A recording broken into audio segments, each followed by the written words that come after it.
जय श्री राम। देखो, सऊदी अरब और पाकिस्तान के बीच में एक बहुत ही खतरनाक संधि हो गई है, यानी कि एक समझौता हो गया है जो आने वाले समय में भारत के लिए बहुत ही ज्यादा खतरनाक साबित होगा। अब क्या है वो समझौता, वो समझो। सबसे पहली बात तो यह है, ये किस तरीके का समझौता है। एक ग्रुप है नाटो ग्रुप, जिसमें 20 देश है। अगर आप किसी भी देश पर, इन 20 में से किसी भी एक देश पर क्या कर दोगे, हमला कर दोगे, तो ये सारे के सारे 20 के 20 देश आपको मिल करके मारेंगे। ये क्या है, नाटो की एक खास बात है। जैसे भी कोई भी देश हमला करते हैं, जैसे मान लो ये क्या है, अमेरिका है, ये अमेरिका है या इंग्लैंड है, जो भी इस देश पर हमला करतेगा, हमने इंग्लैंड पर हमला कर दिया, तो ये एक केवल हमें इंग्लैंड के साथ युद्ध नहीं करना, फिर ये 20 के 20 देशों के साथ हमें एक साथ युद्ध करना पड़ेगा। इसी वजह से कोई भी देश क्या है, इन कंट्रियों से पंगा नहीं लेता, क्योंकि एक देश से तो कोई भी देश लड़ ले, पर 20 देश से एक साथ लड़ना बहुत ही ज्यादा मुश्किल वाली बात है। अब इसी चीज को लेकर के पाकिस्तान और सऊदी अरब ने भी एक साथ समझौता करा है। क्या समझौता है कि अगर पाकिस्तान पर कोई हमला करता है तो सऊदी अरब भी उसका साथ देगा, यानी कि अगर पाकिस्तान पर हमला करेगा तो सऊदी अरब भी लड़ेगा पाकिस्तान की तरफ से। वहीं अगर सऊदी अरब भी पर हमला करता है तो पाकिस्तान भी लड़ेगा। जैसे दो दोस्त हो, दो में से एक की भी लड़ाई हो जाए तो दूसरे को लड़ाई में घुसना ही पड़ता है। बिल्कुल ऐसे ही ये संधि है। अब ये भारत के लिए क्यों खतरनाक है, सबसे पहली बात तो वो समझो। इससे पहले भी ये समझो कि भारत से पहले सऊदी अरब ने ऐसा समझौता एक जाहिल देश के साथ करा है कि पाकिस्तान से उसको क्या ही मिल जाएगा।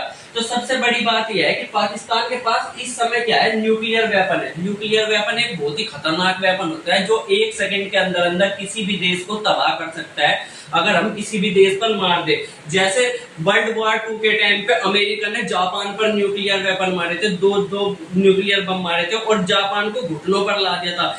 जहां जहां भी न्यूक्लियर बम गिरे वहां की सारी जनसंख्या क्या हो गई, एक सेकंड में खाक हो गई। सारे के सारे लोग जल करके मर गए एकदम से ही, और आज तक भी वहां के लोग अपाहिज पैदा होते हैं इस न्यूक्लियर बम की वजह से। तो इतना ज्यादा खतरनाक होता है न्यूक्लियर बम। देखो यहाँ पे कितना ज्यादा खतरनाक धमाका होगा न्यूक्लियर बम से। अब पाकिस्तान के पास ऐसा बम है, तो यानी कि यही बम किसको चाहिए, सऊदी अरब को चाहिए। तो इसीलिए सऊदी अरब ने अब पाकिस्तान को अपना एक पक्का दोस्त बना लिया है, ठीक है। पर ये बम तो सऊदी अरब खुद भी बना सकता था, पर यहाँ पर ये बना नहीं सकता क्योंकि एक ट्रीटी है, उसका नाम है NPT, non proliferation of nuclear weapon treaty. तो इसका क्या मतलब है, अगर कोई भी देश एनपीटी का सदस्य होगा, एनपीटी का सदस्य होगा, यानी कि एक समझौता है कि जो भी देश इसका एनपीटी का सदस्य होगा, उसकी खास बात यह है कि अगर उसके पास परमाणु बम है तो वो परमाणु बम किसी को बेच नहीं सकता, ठीक है। अगर उसके पास परमाणु बम नहीं है तो वो परमाणु बम बना नहीं सकता। और दूसरा, अगर वो किसी से परमाणु बम खरीदना चाहे तो वो खरीद भी नहीं सकता। तो भारत इसका एनपीटी का सदस्य नहीं है क्योंकि एक समय पर चाइना, हमारा जो सबसे बड़ा दुश्मन है, उसके पास परमाणु बम था, ठीक है। और अमेरिका हमें कह रहा था कि इस पर हस्ताक्षर करो, यानी कि उस समय पर चाइना के पास परमाणु बम था, हमारे पास परमाणु बम नहीं था, हमें बनाना था। पर अगर भारत इस पे हस्ताक्षर कर देता, इस पे सिग्नेचर कर देता कि हाँ ठीक है, हम इस ट्रीटी में, समझौते में जुड़ जाता है, तो भारत के पास कभी भी परमाणु बम नहीं हो सकता था। इसीलिए भारत ने इसको सदस्य बनने से मना कर दिया। पर जो सऊदी अरब है वो इसका सदस्य है, यानी कि अब सऊदी अरब क्या है, पाकिस्तान से न्यूक्लियर बम खरीद तो सकता नहीं, जाहिर सी बात है, खरीद नहीं सकता न्यूक्लियर बम, और ना ही बना सकता अपने अंदर। पर अगर कोई भी देश सऊदी अरब के साथ पंगा लेता है, सऊदी अरब से युद्ध करता है, सऊदी अरब से लड़ाई करता है, तो ये मारे न मारे पर पाकिस्तान उसके ऊपर जरूर मार सकता है। इसीलिए इसने ये ट्रीटी करी है। अब सऊदी अरब को ऐसी क्या जरूरत आन पड़ी, देखो सऊदी अरब के जितने भी आसपास के देश है ना, वो लगभग सारे के सारे सऊदी अरब के दुश्मन है। यहाँ पर क्या है, इजराइल, जो कि सारे मुस्लिम कंट्रियों का सबसे बड़ा दुश्मन है। एक इजराइल छोटा सा देश है जिसने सारी की सारी कंट्रियों की नाक में दम कर रखा है। जैसे चाहे कोई भी हो, सऊदी अरब हो, कुवैत हो, ईरान हो, ओमान हो, यमन हो या जॉर्डन हो, सारी की सारी कंट्री को अच्छे से पीटता है कौन, इजराइल। अब इसी इजराइल से बचने के लिए सऊदी अरब ने सबसे पहले पाकिस्तान से ये समझौता करा है, क्योंकि सऊदी अरब इजराइल को पीट नहीं सकता। इजराइल बहुत ज्यादा ताकतवर है और इसकी ताकत के पीछे कारण है, उसके पीछे अमेरिका का हाथ है, ठीक है। अब ये डायरेक्ट इससे नहीं लड़ सकता, पर अगर यहाँ पर क्या इससे कभी लड़ाई हो और पाकिस्तान इसका साथ दे तो ये इसको, इजराइल को आराम से पीट देगा, ठीक है। तो इसी वजह से सऊदी अरब ने क्या करा है, इसके साथ समझौता करा है। इसके अलावा अगर देखा जाए तो सऊदी अरब के पास जो और देश है, जैसे कि ईरान हो गया, ठीक है। तो इनमें आपस में भी युद्ध चलता है तो दोनों के दोनों मुस्लिम कंट्री, सऊदी अरब भी मुस्लिम कंट्री है और ईरान भी मुस्लिम कंट्री है, ठीक है। यहाँ पर है ईरान, सऊदी अरब, और यहाँ पर ईरान मुस्लिम कंट्री है। पर इन दोनों में युद्ध ऐसा है कि एक शिया मुस्लिम है, एक सुन्नी मुस्लिम है, एक सुन्नी मुस्लिम हो गए, एक शिया मुस्लिम है।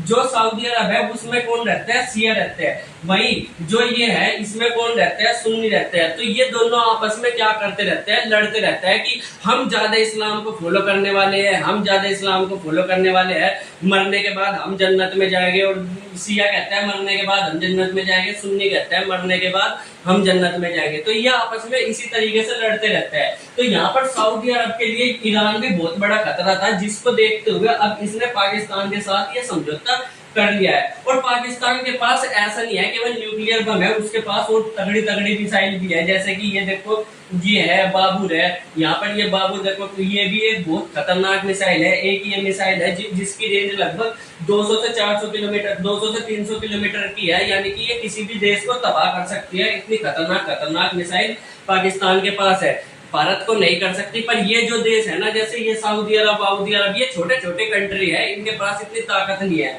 ठीक है।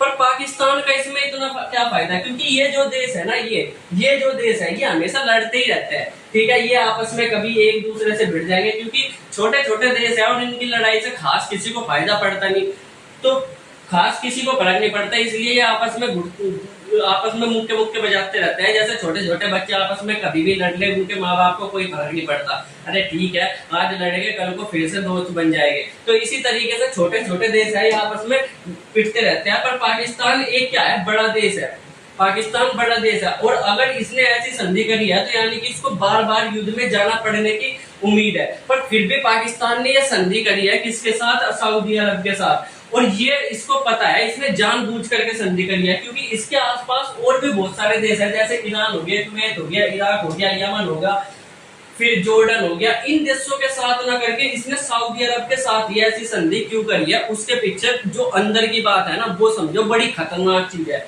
क्योंकि भारत के अंदर रहते हैं बहुत सारे मुस्लिम, ठीक है, भारत के अंदर बहुत सारे मुस्लिम रहते हैं, और भारत क्या है, पाकिस्तान का कट्टर दुश्मन है। ये दोनों देश एक दूसरे को मारने पर तुले रहते हैं, ठीक है। और पाकिस्तान के, भारत में बहुत सारे मुस्लिम है, और पाकिस्तान क्या करेगा, कभी भी भारत के साथ हमला करेगा, यानी कि डायरेक्ट सऊदी अरब को भी क्या करना पड़ेगा, फिर इस हमले में पाकिस्तान का साथ देना पड़ेगा। यानी कि हमें दोनों साथ एक साथ दो देशों से लड़ना पड़ेगा, पहला है पाकिस्तान और दूसरा है सऊदी अरब। पाकिस्तान को हम बहुत ही आसानी से पीट सकते हैं, उसमें हमारी कोई दिक्कत वाली बात नहीं है। पर सऊदी अरब के साथ दिक्कत यह है कि सऊदी अरब में मुसलमानों का सबसे पवित्र शहर मक्का है, जहाँ जो मुसलमानों की जान है, बिल्कुल जान, मतलब उनके दिल में, दिमाग में, फेफड़ों में, गुर्दों में, सारी जगह क्या बसता है, मक्का शहर बसता है। और ये इनके लिए बहुत ही ज्यादा पवित्र शहर भी है। जाहिर सी बात है, जैसे हिंदुओं के लिए अयोध्या है बहुत ज्यादा पवित्र, इसी तरीके से मुसलमानों के लिए क्या है, मक्का पवित्र है। और मक्का किस देश में है, वो है सऊदी अरब में। अगर सऊदी अरब में कुछ हुआ या मक्के को कुछ हुआ तो मुसलमान बिल्कुल भी शांत नहीं बैठेंगे, ठीक है। और मुसलमान इसको लगेगा कि हमारे ऊपर बहुत बड़ा हमला हो गया, और मुसलमान अगर हमने, भारत ने सऊदी अरब में थोड़ा सा भी हमला कर दिया तो जाहिर सी बात है भारत के जो मुसलमान है वो भारत में ही तोड़ फोड़ करना शुरू कर देंगे। और यही सबसे बड़ी चाल किसकी है, पाकिस्तान की है, ताकि यहाँ के मुसलमानों को भड़काया जा सके और आसानी से भारत को कमजोर करा जा सके। तो ये सबसे बड़ी चाल है जो पाकिस्तान ने इस समय पर खेल ली है भारत को कमजोर करने के लिए।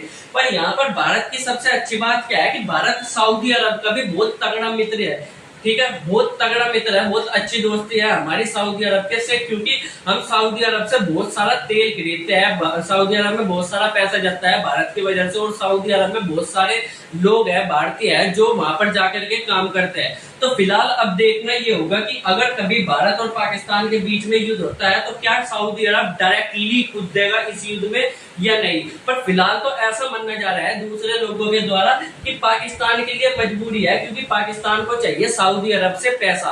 पाकिस्तान क्या चाहता है, अपने हथियार बेचना चाहता है, किसको, सऊदी अरब को। इसीलिए पाकिस्तान ने सऊदी अरब के साथ ये समझौता करा है। पर असल में अंदर की बात क्या है, अंदर की बात ज्यादातर यही है कि पाकिस्तान ये सोच रहा है कि भारत को अंदर से खोखला करा जाए। अब भारत का इस पर क्या स्टैंड रहता है और भारत इसमें क्या करेगा, वो तो आने वाले समय में ही देखा जाएगा। फिलहाल भारत ने सऊदी अरब को कह दिया है जो तुमने ये ट्रीटी करी है ये अच्छी नहीं है और इस ट्रीटी का असर बिल्कुल भी भारत के ऊपर नहीं पड़ना चाहिए। होपफुली ये बात सऊदी अरब समझेगा और आगे जो भी न्यूज होगी वो हम आपके सामने लाएंगे। मिलेगा अगली वीडियो में, तब तक के लिए बाय बाय।